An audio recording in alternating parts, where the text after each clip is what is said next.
Unspoiled Network podcast. This is Spoil Me, covering Ninth House, chapters 27 through the end. I couldn't believe it either, kids, but it was 50 pages. So much happens. I can't believe it's 50 pages. No, not winter, my bad. Chapters 28 through 32. Early spring, early spring, early spring, early spring, and spring. In these chapters, we find out who was behind Tara Hutchins' murder and who was behind the deaths of all the other girls. I did not see this coming. Welcome to Spoil Me.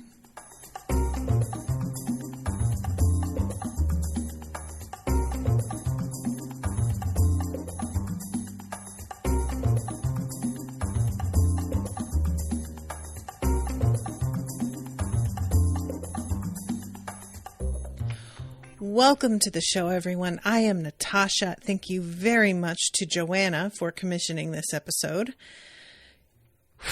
You guys, this ending was so intense. I posted in the patrons only Facebook group when I was almost done, or maybe I had finished. And I said something about how I finished this book feeling like I had just run a race. Everything was so beautifully done. This is one of those... This is an example of a mystery where the audience couldn't figure it out because they don't have all the information.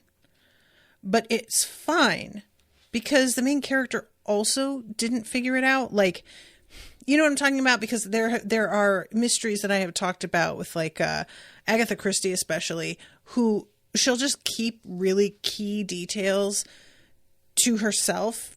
Really, it's supposed to be the detective keeping it to himself. So Poirot will figure out that, like, somebody had an abortion years ago, but that will never be shared with the reader. And then it's a key thing in him coming to the conclusion of who the murderer was. And you're like, well, maybe if I had known this incredibly major detail, I could also have started to figure it out. Because part of the fun of those types of books is that you're attempting to piece things together yourself as well. And here, I love that Alex doesn't piece it together. Like, it has to be sort of explained to her. And in a way that is really almost, it's also exposition for the audience because it's dealing in types of magic, really, that she didn't know existed. So she's getting all of this info at the same time as us. And the reveal is just so good, you guys. I said, I think, at one point, that I had a vague suspicion of Bellbaum. Not really that she was, like, involved, but there was more of a sense of just, like, I'm not getting a read on this lady, you know? However, I never strayed anywhere near the idea of what's going on here. Even if it weren't for the fact that she is Daisy, the fact that she is like Alex never entered my mind because I'm out here just thinking there's nobody like Alex. And I don't know why I think that, but there it is. So let's begin because we start at the hutch and her mother is here with Mercy, who I really, really like this a lot. Her roommates, whom she has grown close to, are rightfully extremely worried about the fact that she has vanished for a couple days. And especially considering what happened right before she disappeared, the whole thing with Blake, I mean, they would be forgiven for thinking there was a connection between her disappearance and that because of Tara Hutchins being murdered. And then I think having an inkling that she managed to do something to Blake, somehow start this whole thing. So they're very concerned, and they go to her mother because they don't know where to find her. And Alex is really like irritated about this. She calls Mercy a snitch, but Mercy says to her, I hope that if I went missing, you would come looking. Which, of course, she would. Of course, Alex would. Like, just no question at all.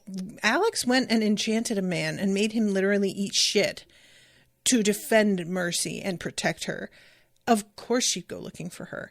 And I just find it really fun that Alex isn't used to anybody doing this sort of thing for her. And so it feels like almost an invasion of privacy, when in fact it was also somebody looking out for you. And I know you're not used to that, babe, but honestly, not her problem. She did the thing a good friend should do. And I am very proud of Mercy for that. So her mother comes up, and I didn't really even think about this potential, but she has a sort of inkling that maybe Alex is using again, based on the fact that Alex looks like shit and has been kind of living in squalor. When she brings them into the hutch, she's suddenly acutely aware of how disgusting everything is and how far she's let it go. That's one of those things that's a real foolproof, in a lot of ways, way to make yourself like come back to reality, is living in a space and letting other people see it and realizing, oh God, this is like, I've grown so accustomed to it that I don't even really see how bad it is anymore.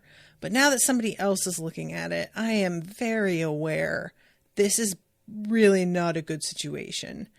And, there's different levels of that. And sometimes the shame isn't valid. Like sometimes we're ashamed because somebody is just overly critical, or maybe they have like a new beautiful home and you have an older home and it's more difficult.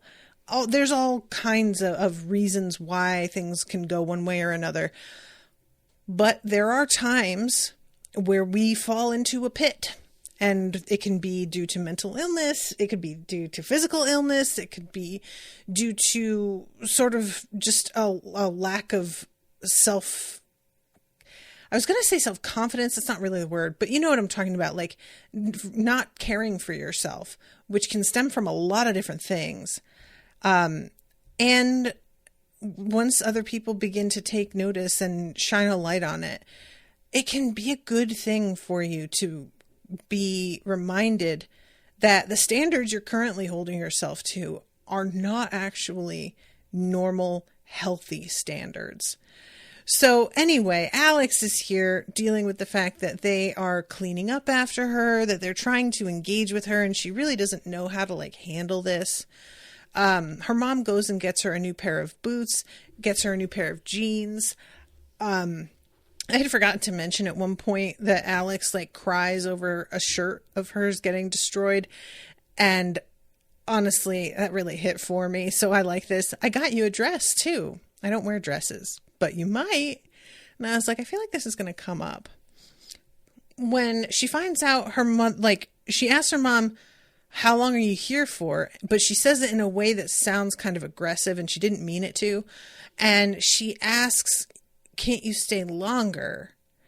And her mother is so pleased to be asked that even though Alex isn't really that interested in her staying longer, she can't help but be glad she asked, because it clearly just made her mom so happy. And I found that really touching, you know? So they go back to campus, and her mom smudges the common room. Alex tried not to melt into the floor in embarrassment. And I was like, honestly though, Alex, you know how things work.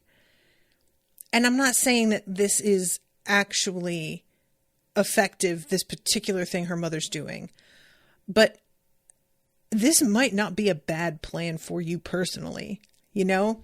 Like, I would really like if Alex began to grow some of the protective plants and whatnot, put them in pots around the room, like just maybe create a sanctum for herself. And she hasn't done that. And I would like her to begin to be more serious about it. She goes to Ilbestone and the Hutch, but those aren't her place. And it's mentioned here, feels like home now, you know? And her mother, when she's leaving, says, I didn't ask what happened and I'm not going to, but it's not for you. It's because I'm a coward. If you tell me you're clean, I want to believe you. And Alex doesn't try and defend herself or anything. She just says, I have a job lined up, but I won't be coming home. And her mother hugs her, but is crying. Alex felt her own tears rising. How many times had she made her mother cry? I'm sorry, Mama. Mira drew a tissue from her pocket. It's okay. I'm proud of you. And I don't want you to come home after all those horrible things with those horrible people. This is where you belong. This is where you were meant to bloom. Don't roll your eyes, Galaxy. Not every flower belongs in every garden. Alex couldn't quite untangle the wave of love and anger that rushed through her. Her mother believed in fairies and angels and crystal visions, but what would she make of real magic? Could she grasp the ugly truth of it all? That magic wasn't something gilded and benign, just another commodity that only some people could afford. But the car was pulling up, and it was time to say goodbye, not time to start arguments over old wounds. I really liked this a lot. I really did. Like, the thing about this that I'm desperate for, I want to see another conversation where Alex begins to explain to her mother what's happening. I know that when she was a kid, her mother didn't believe her. I do not remember if we have been told of any more recent attempt Alex has made to share what she experiences. And I can't help but feel that because her mother is this type of person who believes in this stuff, that now that Alex is older, if she explained not only this is what I can see, this is how I've lived, but also this is why I used drugs, was because it was scary and upsetting. And I wanted to escape from it, and being stoned was the only thing that got me away from it. That is something that I think now her mother might be open to hearing and understanding. I don't maybe not, but she feels like, it's very easy to dismiss children. It's unfortunate because we shouldn't be that way, but it's very easy to think that kids are imagining things, that they are getting their dreams mixed up with what actually happened, that they read something somewhere or saw a movie somewhere and they've decided to sort of mimic whatever they saw. And I'm not saying that doesn't happen, because I remember doing that sort of thing as a kid. But now I think it could really actually connect. And I wish she would just try, I understand why she doesn't in some ways, because there is just so much baggage there that opening up that can of worms, that could really go a couple ways. So I understand being afraid to even dip your toe again. But nevertheless, I would love to see her attempt it. I really would. So then Alex says, finally, we get a little bit of like things she has asked. Where was he from? She's asking her mom about her dad, and we're hearing from the past. Sometimes he told me Mexico, sometimes Peru, sometimes Stockholm or Cincinnati. It was a joke between us. It doesn't sound funny. Maybe it wasn't. What did he do? We didn't talk about money. He liked to surf. Did you love him? I did. Did he love you? For a while. Why did he leave? People leave, Galaxy. I hope he finds his bliss. So Galaxy here asks, was there anything unusual about my dad? And when she says, how about everything, Alex pushes. I mean, did he like the same stuff you did? Tarot and crystals and all that? Did you ever get the sense he could see things that weren't there? Have you ever heard of the arsenic eaters? No. They would ingest a little bit of arsenic every day. It made their skin clear and their eyes bright, and they felt wonderful.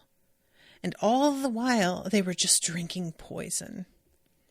When Mira turned her eyes back to Alex, they were sharper and steadier than Alex ever remembered them being, free of the usual determined cheer. That's what being with your father was like.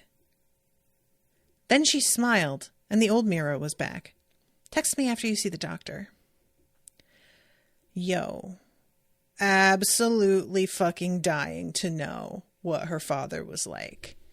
When she is thinking about her grandmother later and the way she reacted to her father,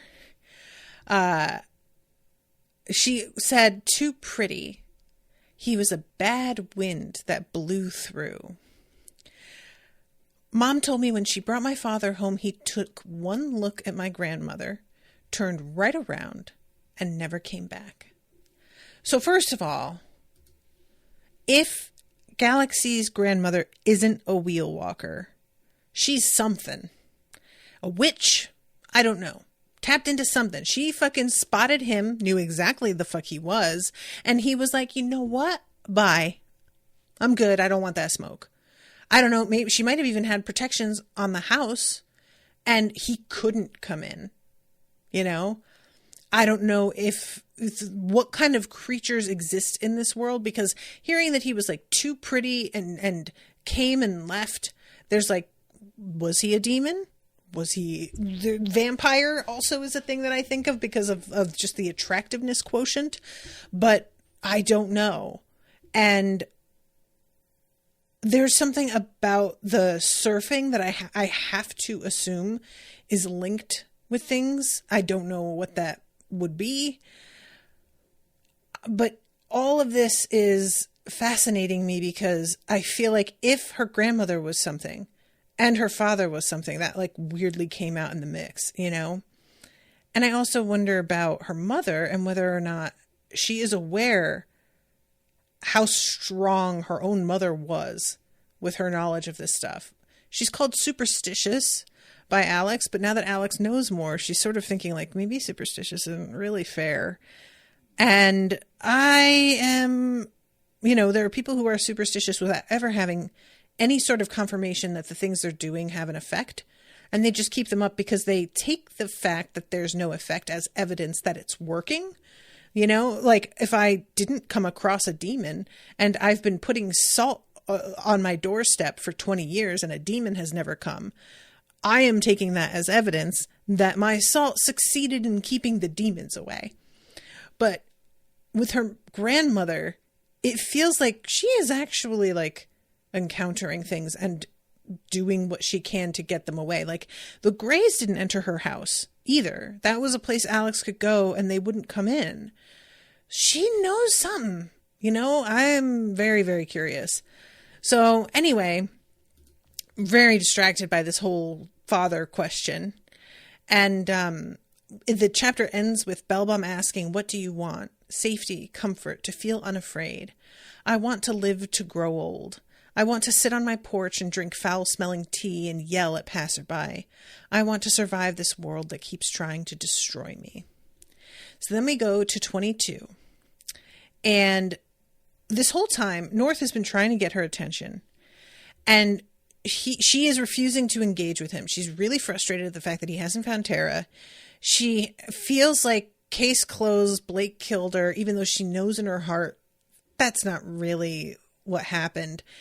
And he jumps into her head without permission, against her will, and forces her to write some dates on a paper. And there's a student sitting next to her in class when this happens, because she's literally in public and her nose starts bleeding, and this classmate is like, are you okay?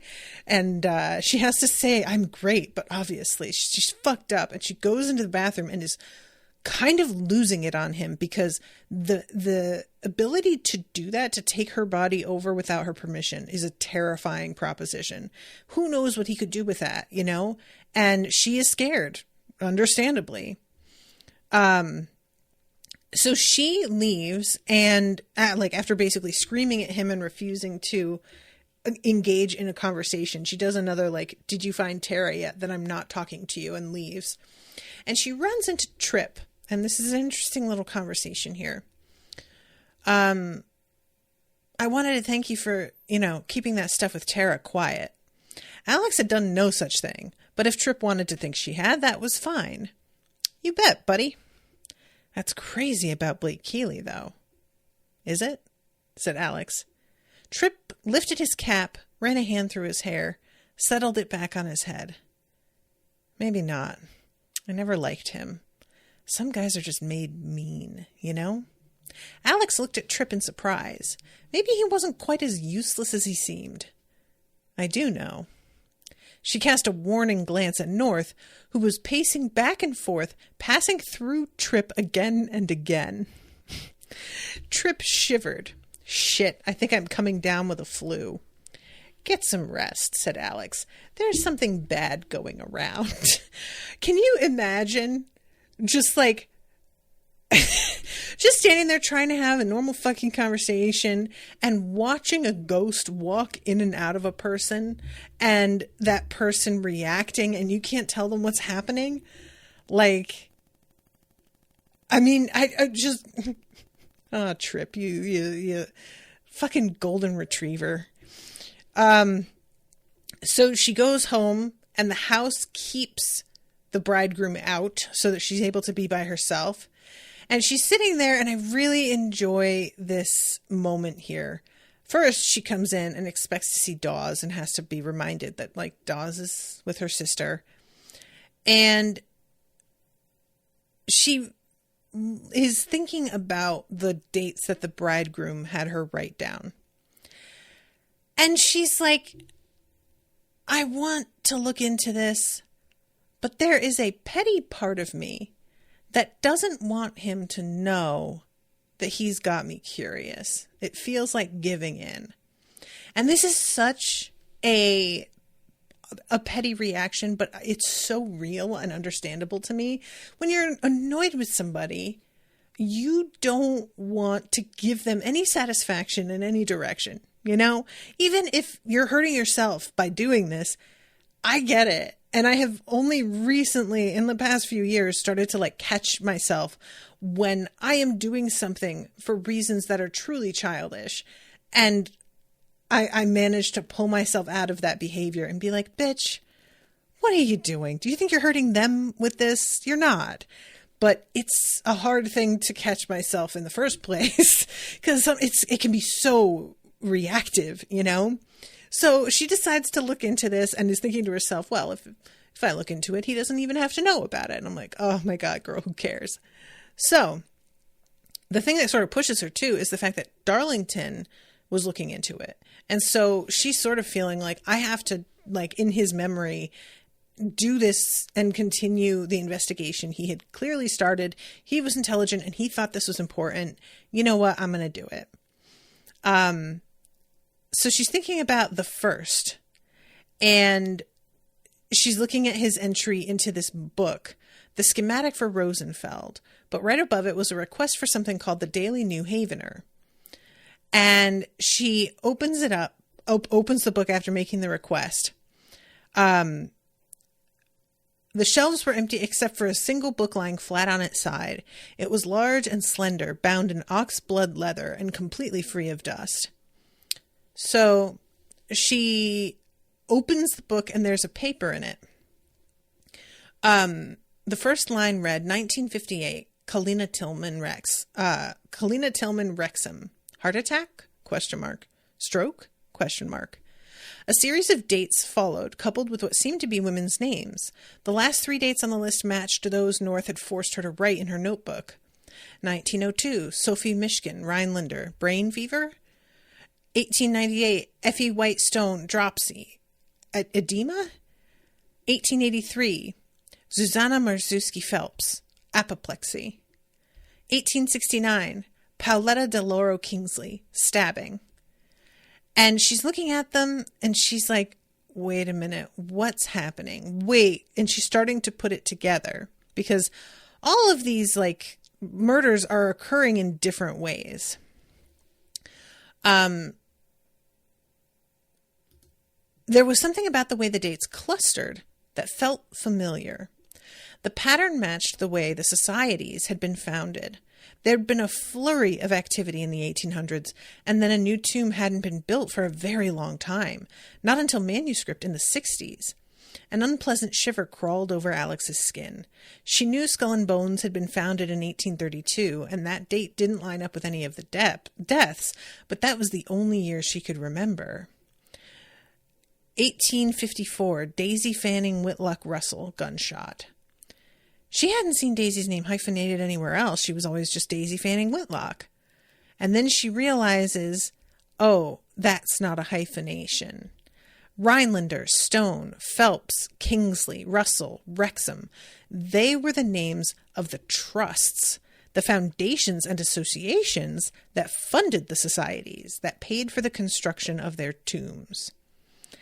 And she asks for a deed for land acquired by Russell Trust on High Street, New Haven, Connecticut. 1854, the year the Russell Trust had acquired the land, Darlington had pieced together what had created those focal points. Dead girls, one after another. So she calls on North and she admits, you got my attention. I've been looking into it. The dates all match up with the deaths of girls. And he says something was weird because I couldn't find Tara and the objects you gave me should absolutely have worked. And she was nowhere to be found. And I had never found Daisy. Even after all these years, I have never found her. And Gladys, her maid, I never found her either. Something is definitely going on. And I just felt like there had to be another connection. And she's thinking, okay, well then Tara was maybe going to be a sacrifice, maybe to create one of these nexuses. I still don't know how to say that in plural. I'm so sorry, everybody. So then she starts to piece together Sandow. And she's realizing that Darlington had started to put this together and had probably gone to talk to Sandow about it. And she's thinking, Sandow couldn't be involved. He'd been violently attacked only a few feet from where she was sitting. He'd almost died. But not because of Blake Keeley. Blake had hurt Dawes, had nearly killed Alex, but he hadn't hurt the Dean. It had been the snarling, half-mad hounds of Lethe that had come to Alex's defense. She remembered Blake's clenched fist. He'd struck her with that hand, but then he'd kept it closed. So she begins putting it together, and this was the only thing really in the midst of all of this that I had begun to suspect, was that he was under compulsion of some kind. And it turns out it was a coin, which got used at the very beginning of the book, and then we haven't seen them again, so I kind of forgot about them. And she starts to realize he was set up by Sandow, who otherwise in this whole scenario would never have been injured the way that he was. And that Sandow had never intended to bring Darlington back. The whole ritual was set up because he knew he didn't have to worry because of the fact that he knew what had happened to Darlington. And then he could do something to like keep him out of the house by setting down that ban, essentially. And Alex, everything had gone wrong in the year they'd brought in an unknown. It was to be expected. They'd be more cautious in the future. Next year, brilliant, competent, steady Michelle Alameddine would come back to see to educating their wayward Dante, and Alex would be in Sandow's debt, forever grateful, thanks to that great bump. And she's just thinking everything through and like, this is just lining up. This has to be it. And we have a really interesting moment here. A memory of Eitan, who was Ariel's like older cousin, I think. And he comes to see her in the hospital, and she tells him she killed them. But he doesn't believe her because she's tiny and she was high on fentanyl, and he just thinks that she's a junkie. And he tells her essentially that she owes him like $6,000 for the fentanyl, which I'm really like, how does she owe you? Like, how does that even work? What do you mean? But he is very concerned with his reputation. And he thinks that people are going to see him as a chump. Because, like, this was his cousin who got killed. And if he has nobody to hold accountable for it, it doesn't look good, man. It doesn't look like you've got your shit together. So I guess he has to hold her accountable. But I'm just like, dude, how is that even... And I think that she takes money from Sandow to pay him off. But I'm really interested if that's going to be the end of the situation or not. So she finds out that the dean is going to be at a house, the president's house, for this like big party, a welcome back party, and goes to see him. She dresses up, does her best to look like she's like blending in. But as we find out later, it's not really effective. Like, she looks like a fucking disaster. Is the type that she comes in and you're like, oh God. And she tells him, before she sees him though, this was really great. She runs into Colin. And this is so intense, you guys. It's not intense, and that's kind of what makes it so intense. She runs into him, expecting him to seem angry, tense. Anything to indicate she told on him, he's been held responsible for anything. Nothing. Absolutely fucking nothing. And she has to sort of like go into the bathroom and collect herself, because she is so freaked out at the fact that this man, this boy, but probably a man at this point, was involved in this drug deal that basically was handing Blake Keeley the means to rape women, and knew about it, and was also sharing information with outsiders, which is supposed to be a major crime. And absolutely nothing is going to happen to him. And she is just kicking herself because she's like, I know that these kinds of dudes don't get held responsible, and I shouldn't be surprised. And yet I am. And this is fucking all of us. This is all of us. We all know, more than likely, nothing is going to happen to the people who do wrong. And we always still kind of think, well, they're not going to get away with this, though. And we are always surprised when indeed they do. They get away with it. And we just all hold out hope, I think, for a more just world than the world of yesterday.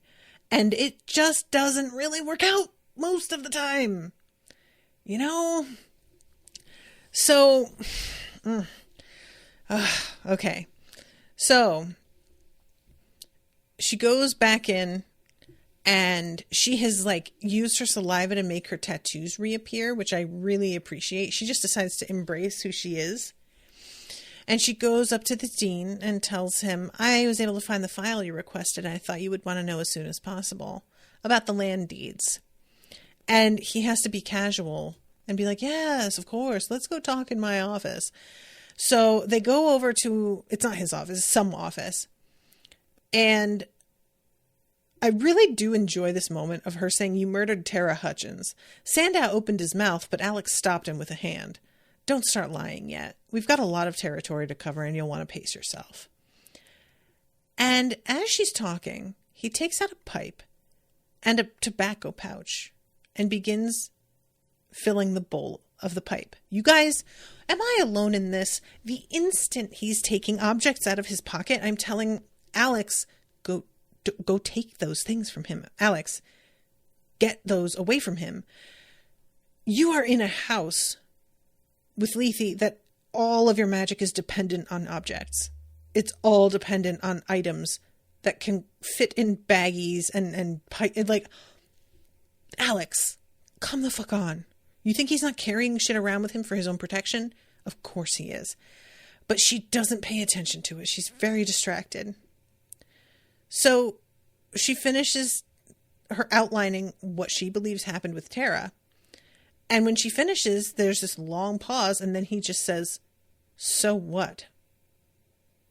Alex wasn't sure what she'd expected, but that wasn't it. So what, Miss Stern?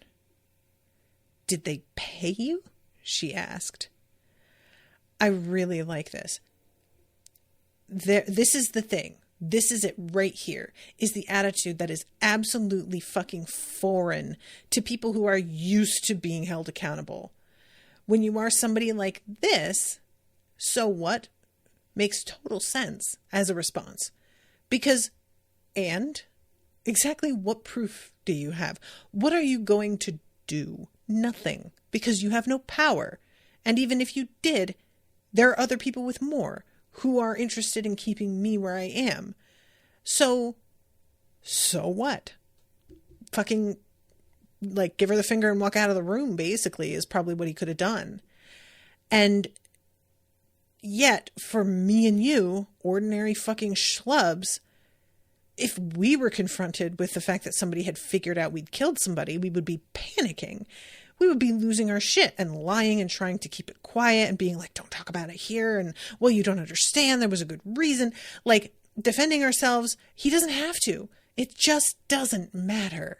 And he knows it doesn't matter because nothing has ever mattered, because he has seen the way things work here. He's the fucking dean. He didn't get there by holding people accountable. That's for fucking sure. So it turns out he approached them once he figured out the pattern and was pretty certain he understood how to do it. And she asks whether or not the other societies had been involved in murdering the other girls. And he's like, I'm not really sure. However, I feel like probably not, because if any of the societies had figured out this was the way to do it, I just don't see them stopping at one nexus per club, essentially. Why not use that knowledge or barter it? I just don't think they were involved. This town is a peculiar one. The veil's thinner here, the flow of magic easier. It eddies in the nexuses, but there is magic in every stone, every bit of soil, every leaf of every old elm. And it is hungry. And it turns out that he did this ritual and killed Tara, used that compact to steal Lance's face, and got her stoned so that she didn't feel it. And he set it up correctly, so as far as he knows. And it did not work. It didn't even make a nexus. So Tara low-key died for nothing. The weird thing is, though, that Tara's soul is not accounted for by the end of this. So what the fuck happened to her? I have no theories on that at all. Darlington would have figured it out. He knew about the girls that had come before. He was smart enough to connect them to Tara, so you sent the Hellbeast to consume him that night. Both of you, Alex. But it seems Darlington was enough to sate the beast's appetite. Or maybe he saved you in some final foolish act of heroism. Or maybe the monster hadn't wanted to consume Alex. Maybe it had known she might burn going down. I really like that theory, and I'm going with that one. So let's jump ahead a little bit because I'm running out of time. He takes the star power that he had in that pipe. And he is like, she manages to pull North into herself, and North is able to resist the compulsion from it, which is great, but they get interrupted by Bellbum coming in. And this moment is so interesting. He tells her, go and get the authorities. She attacked me. And she starts to say, of course, of course. And then Alex is saying, no, wait, Professor. Alexandra, I don't know what's gotten into you. Then she smiled and winked. Actually, I know exactly what's gotten into you. Bertram Boyce North. And she locks the door and comes back, and Alex is like, what the fuck? And Bellbum says, yeah, I can see North inside you. Didn't you notice that my office was protected? And she says, we are wheel walkers. All worlds are open to us if we are bold enough to enter. And then we get this fucking story. You guys, this blew me away. Daisy, who was ready to marry Bertram, was a wheel walker herself. She could see the dead. And on the day in that factory, this spirit entered her body, and it freaked her out so badly that she pushed it out of her into North. And she didn't mean to. She just panicked. And she wasn't even aware that was a possibility. And she's like, it was a really bad mistake because you couldn't handle it. And then I died because of it. And then she starts to talk about how Bertie should have recognized her, but she doesn't look like Daisy. And it turns out that Gladys was right there for her to take. You possessed Gladys? I fear that is too kind a word for what I did to Gladys. And I want to mention here, this audiobook narrator, I have had a real love-hate relationship. It's the same narrator that did all of the Shadow and Bone books, all of the Six of Crows books. A Shadow and Bone in particular, I find her really irritating. Some of her vocal tics kind of fell off as she continued in her career, I think. And in this book, she's like exceptional. I think she's really great. And this particular voice that she takes on for Daisy is so haunting. It's this kind of high-pitched and just soft. I fear that is too kind a word for what I did to Gladys. She was Irish, you know, very stubborn. I had to barge into her just as that miserable soul had tried to push into me. It was a struggle. Do you know the Irish had a taboo against the word bear?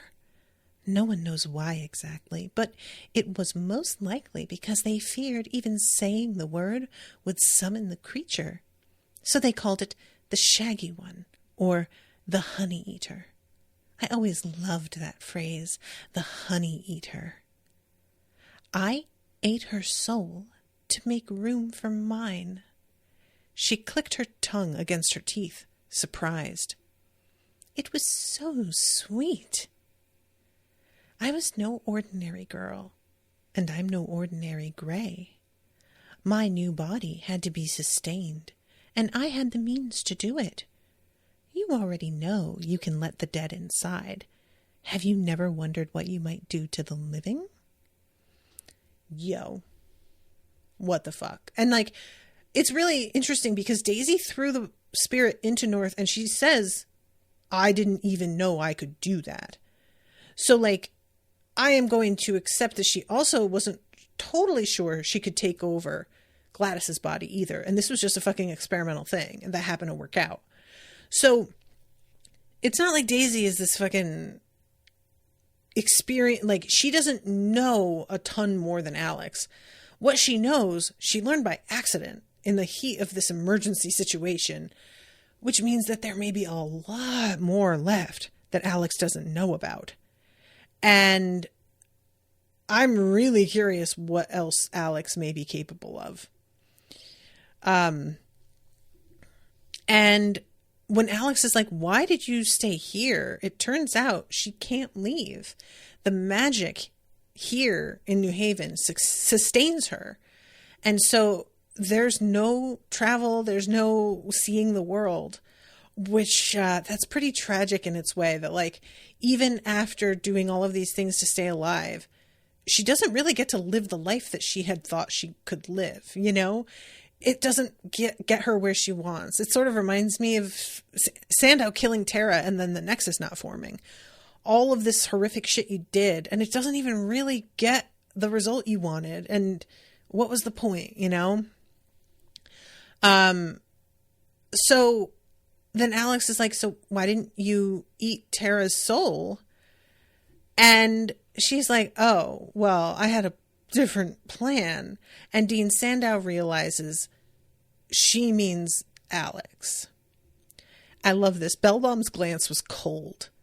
Don't look so pleased, Elliot. I'm not here to tidy up your mistakes, and I don't intend to waste any time worrying about you blabbing my secrets. You're going to die in that chair. And he's like, I think not, and starts to use the death words, which do not work. They send North out of the room, but the death words do not do anything to Daisy, who keeps being referred to as Bellbum, by the way, and I just can't. I'm thinking of her as Daisy.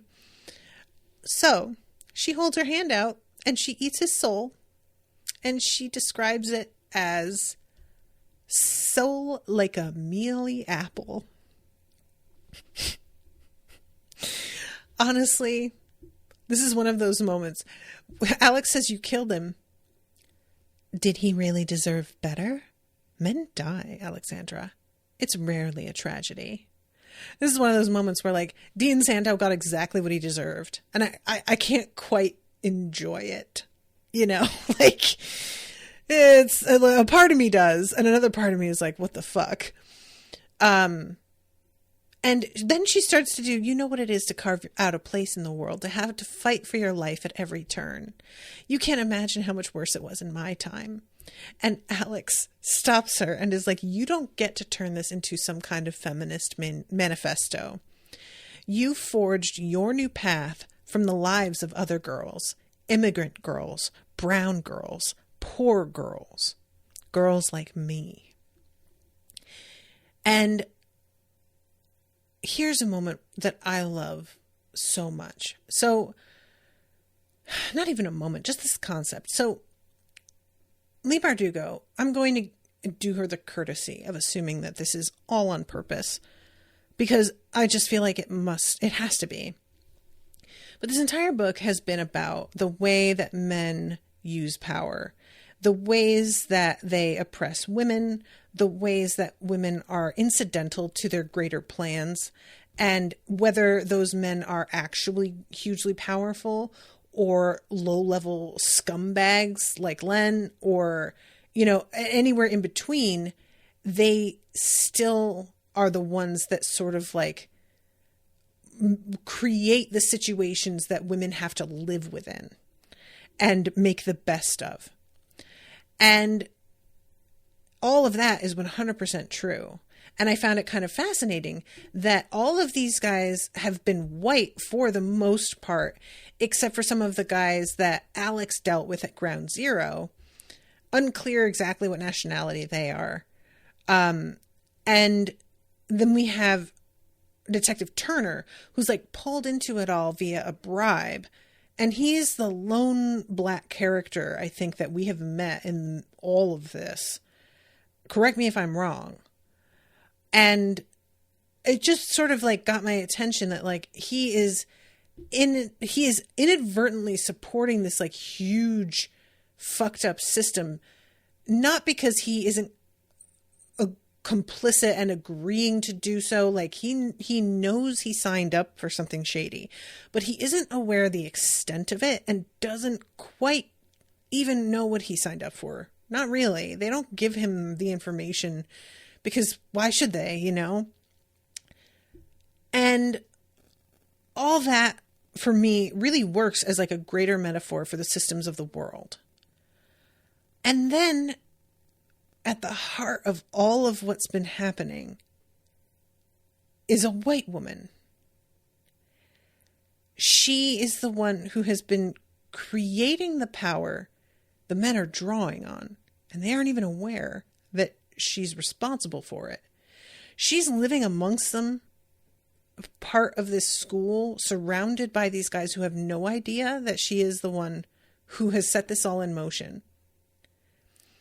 And that white woman, in turn, is preying on women also.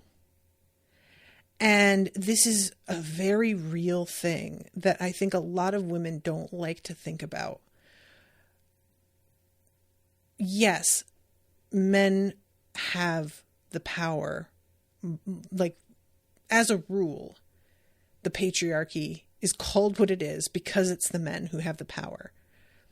But white women historically have been more than happy to be complicit in what happens to women who don't fall within the white women parameters.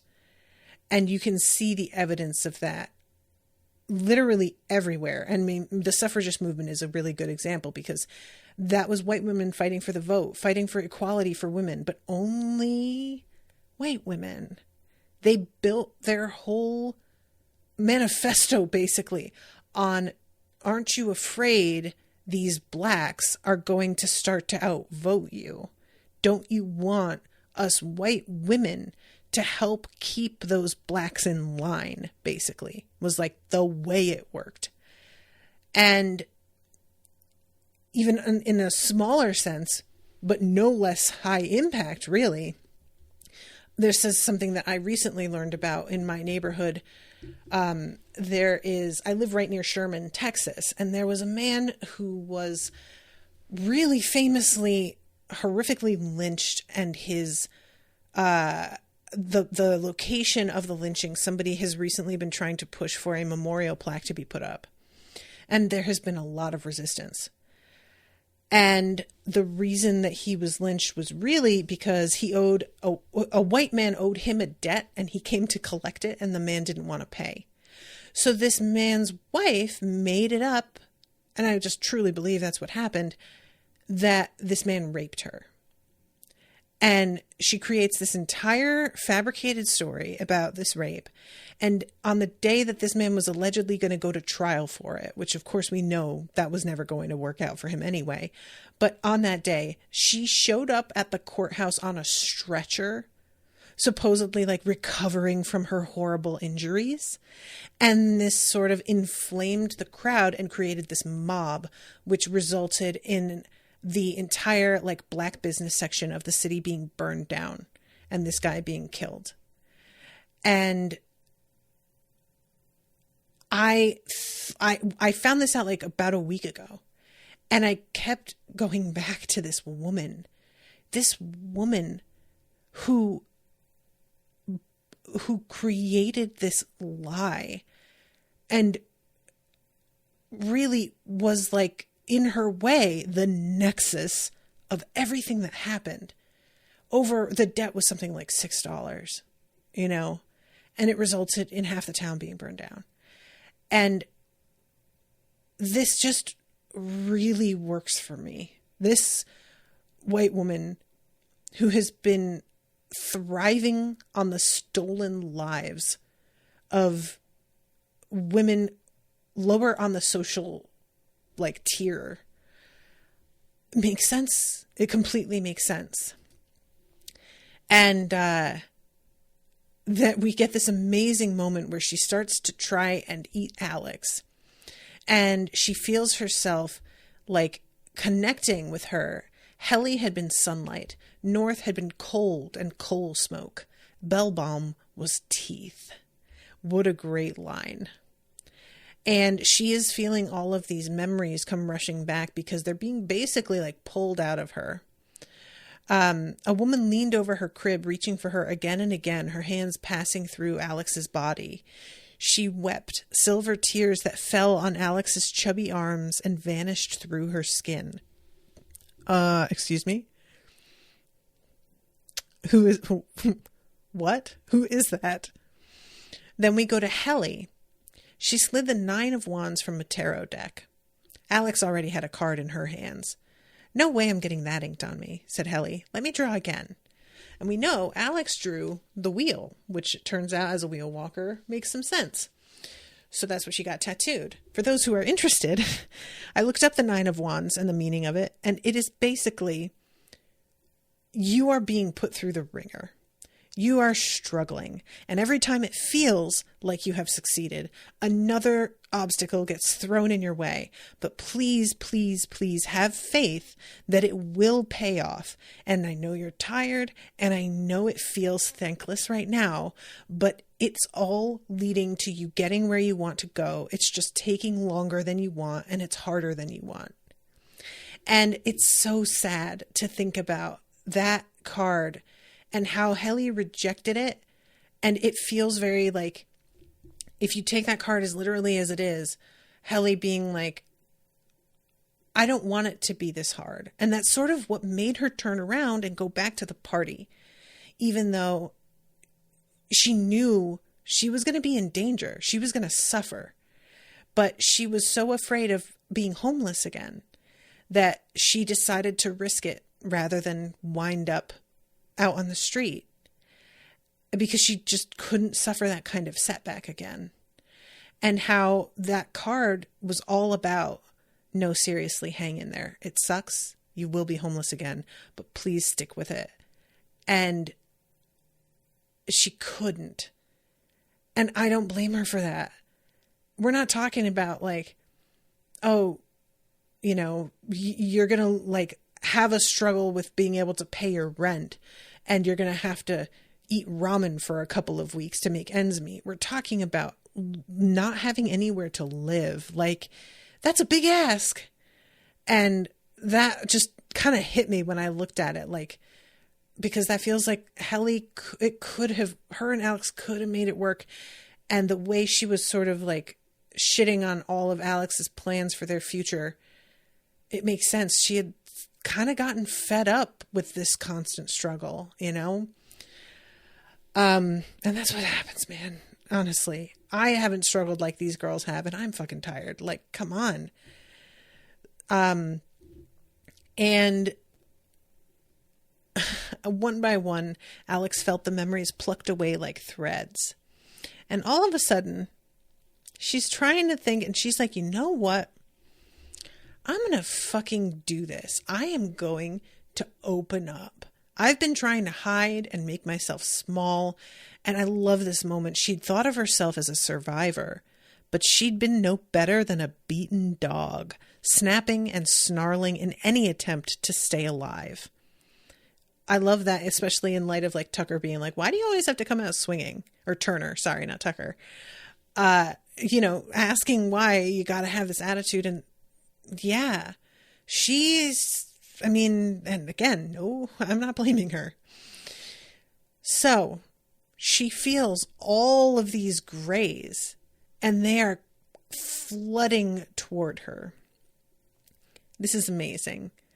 They came on in a cresting wave. Alex felt Bellbomb recoil, and suddenly she could see the room, see Bellbomb before her. What is this? Call to the missing, Alex cried. Call to the lost. I know their names. Sophie Mishkin, Kalina Tillman, Zuzana Mazurski, Pauletta DeLauro, Effie White, Gladys O'Donoghue. And they all begin to step out of Daisy. I love this. Alexandra, snarled Bellbomb. I will not relinquish them. It wasn't up to her anymore.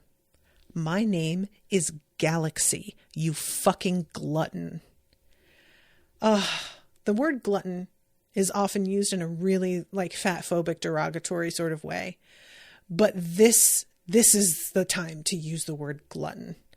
Like, yeah, she's literally eating people alive to keep herself alive.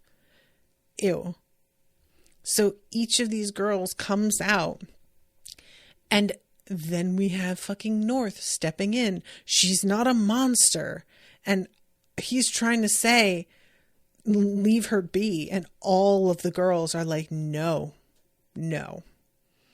And she thrust her hand out, trying to find something, anything to hold on to. The Greys surged past North. They fell upon Daisy in a whirling horde. And I'm assuming eat her up. I don't know how that would work, but she is certainly gone. And the body she had occupied dissolves to ash and vanishes, which is amazing because that makes her the perfect suspect for the potential murder of the dean, although people seem to think that it was like natural causes. And North is still like trying to defend her. What I like about it too is how surface his understanding was of this woman, that he like has been so obsessed with proving his love for her and that he didn't hurt her, and to find out what she was really like and that he didn't know. And even once he finds out, he's trying to make excuses for her. It's not like she did this one time and was like, oh God, oh, I ate somebody's soul, but I'm still alive, but oh God. No, she's been continuously doing this with forethought for over 100 years. Yeah, that is just a bad person, dude. He says something like she's not a monster, she's just a girl. No, she's a monster, dude. She is a monster. That is like the definition. She is out here eating people. Yeah. I mean, she's a serial killer. Absolutely. What are you kidding me? And I appreciate Alex just saying to him, you have shit taste in women, as she like picks herself up off the floor. But she has to ask for his help to like check if the hall is clear, because she has to rejoin the party so that it won't be too suspicious that the last place anybody saw her was going into the office where the dean is found dead. So I'm out of time. I'm going to have to kind of rush through this last chapter, but that's okay because a lot of this is them at the funeral for the dean. And things have ratcheted up a little bit. Now Alex can actually hear the Greys. She didn't used to be able to, and now it's sort of like we're getting a new level, and it's really beginning to fuck up her head. I mean, it's bad enough to see them, but to have the sounds of them around, singing or breathing, come on, man, this is too much. She had sent the tape, because she had been recording the dean when he confessed, to the Lethe board, but understandably to me in a lot of ways, the dean's dead, and there's no real point in like putting this information out there so that people begin to realize you can kill somebody and create a nexus. Like, they can't, not without a wheel walker, because they don't understand that portion of it. They've never heard that word. But if they begin to suspect this was a potential thing, they would fucking experiment with it. Like, we know they would. So they just basically bury it. And I feel like that makes sense. So she is with Dawes at the funeral, and they catch Michelle Almadine's eye and draw her away to talk to her. And she says that Darlington isn't dead. He's a demon. Y'all, this was the only thing other than Blake being under compulsion that I had like kind of started to think. He didn't die when he was eaten by the hell beast. He was transformed. But we don't know how he was transformed. Apparently, so what she had kept hearing that she thought was Jonathan Desmond or Jean Dumond was Gentleman Demon. They were talking about Darlington, and I think they were scared. And I'm like, scared? What? Why? What does that mean? Alex had thought of him like that herself, as if he'd somehow stepped into the wrong time. But it had taken her a while to put together that the creatures on that dark shore had always muttered those strange sounds when Alex mentioned Darlington, or even thought about him. They hadn't been angry. They'd been frightened, the same way the Greys had been frightened the night of the prognostication. And when Michelle says, demons are created one way, the union of sulfur and sin. There's only one sin that can make a man into a demon: murder. Now, we've been in his head, and we haven't seen any evidence that he has committed murder. But we were in his head, I don't know, intermittently. And who knows what happened outside of the very specific thoughts he was thinking, you know? So Alex is trying to convince Michelle, who is not convinced, and it ends it with basically like, fine, if you don't want to help, then fine. I don't need to convince you. I came to tell you what we are doing so that you could get in on it. And if you don't want to help, oh well. But we're going to go get him. We are? Said Michelle. We are, said Dawes. So, who's ready to go to hell?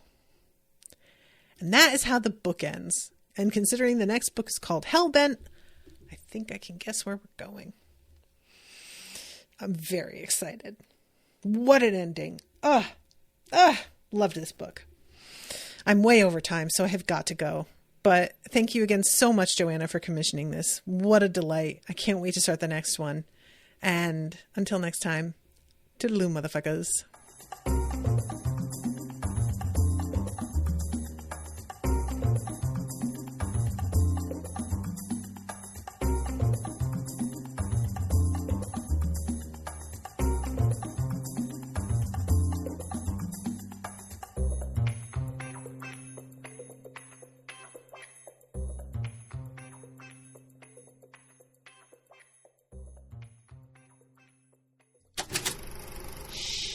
That was an Unspoiled Network podcast.